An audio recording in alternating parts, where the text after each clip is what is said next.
Hi friends, welcome to our channel Telugu ముచ్చట. టాలీవుడ్ లో రవితేజ నటించిన నేనింతే సినిమాతో పరిచయం అయ్యారు నటి అభినయ. అయితే తాజాగా తనకు కాబోయే భర్తను అభిమానులకు పరిచయం చేశారు. తెలుగులో కింగ్, శంభో శివ శంభో వంటి సినిమాల్లో ఆమె నటించినప్పటికీ కూడా వెంకటేష్, మహేష్ బాబు కాంబినేషన్ లో వచ్చిన సీతమ్మ వాకిట్లో సిరిమల్లె చెట్టు అనే సినిమాలో చెల్లి పాత్రకు తెలుగు ప్రేక్షకులకు ఎంతగానో ఆకట్టుకున్నారు.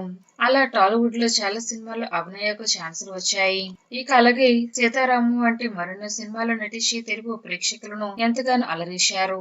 అయితే తాజాగా ఈ బ్యూటీ వివాహ బంధంలోకి అడుగు పెట్టబోతున్నారు. ఈ కారణంగా కాబోయే భర్తతో కలిసి గుడి గంట కొడుతున్న ఫోటోను అభిమానులతో అభినయ పంచుకున్నారు. ఈ క్రమంలోనే మార్చి 9న తమ నిశ్చితార్థం జరిగినట్లు కాబోయే భర్తను పరిచయం చేస్తూ ఆమె ఫోటోలు షేర్ చేశారు. అతని పేరు సన్నీ వర్మ అని తెలిపారు. ప్రముఖ కన్స్ట్రక్షన్ కంపెనీలో ఆయన ఉద్యోగం చేస్తున్నట్లు తెలుస్తుంది. కొద్ది రోజుల క్రితం ఒక ఇంటర్వ్యూలో పాల్గొన్న అభినయ తన ప్రేమను మొదటిసారి ఇలా రివీల్ చేశారు.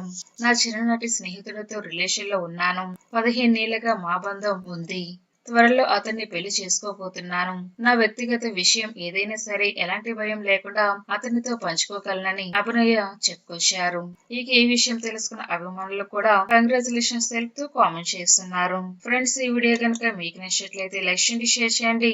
మరిన్ని తాజా లేటెస్ట్ అప్డేట్స్ కోసం మా ఛానల్ తప్పకుండా సబ్స్క్రైబ్ చేసుకోండి. Thanks for watching.